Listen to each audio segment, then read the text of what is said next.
ସାଙ୍ଗମାନେ ଏବେ ବହୁତ ଖରା ହେଉଛି। ଖରା ଯେ ଅସହ୍ୟ ଖରା। ଖରା ପାଗକୁ ଭାବିଲି କ'ଣ ଖାଇବି ବୋଲି, ତାପରେ ଭାବିଲି ଟିକେ ପଖାଳ ଖାଇଦେବା। ପଖାଳକୁ ପୁଣି କ'ଣ ବନେଇବି, ତ ଦେଖିଲି ବାଇଗଣ ଆଉ ଆଳୁ ପଡ଼ିଛି। ବାଇଗଣ ଆଳୁକୁ ଚୁନ ଚୁନ କାଟିଦେଲି, ସେଥିରେ ଟିକେ ବେସନ ମିଶାଇଦେଲି, ଆଉ ଟିକେ ଲୁଣ ହଳଦୀ ଦେଇଦେଲି, ଆଉ ବେଶୀ କିଛି ଦେଇନି। ସେତିକି ଗୋଳେଇ ଗାଳିକି ରଖିଦେଲି। ତେଲ କଡ଼େଇରେ ଗରମ କରିଦେଲି ମାନେ କାଲିର ଛଣା ହେଇଥିଲା, ତ ସେଇ ତେଲରେ ହିଁ ମୁଁ ଆଜି ଛାଣିଦେଲି।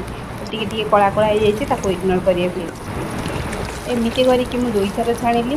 ଦୁଇଥର ଛାଣିବା ପରେ ଗୋଟେ ପ୍ଲେଟ୍ ରେଡ଼ି ହେଇଗଲା। ତ ଏମିତି କରିକି ଆପଣ ମଧ୍ୟ 5 ମିନିଟ୍ରେ ପଖାଳ ଖାଇବା ପାଇଁ ଭଜା ରେଡ଼ି କରିଦେବେ। ତ ଏବେ ଚାଲନ୍ତୁ ଛଣା ଲଙ୍କା ସହିତ ଚିପ୍ସକୁ, ବାଇଗଣ ଆଳୁ ଚିପ୍ସକୁ ପଖାଳ ଭାତ ଖାଇଦେବା। ଖାଇବାଟା ଏତେ ଟେଷ୍ଟି ହେଇଥିଲା ଯେ 5 ମିନିଟ୍ରେ କଂସା ପ୍ଲେଟ୍ ସବୁ ଖାଲି।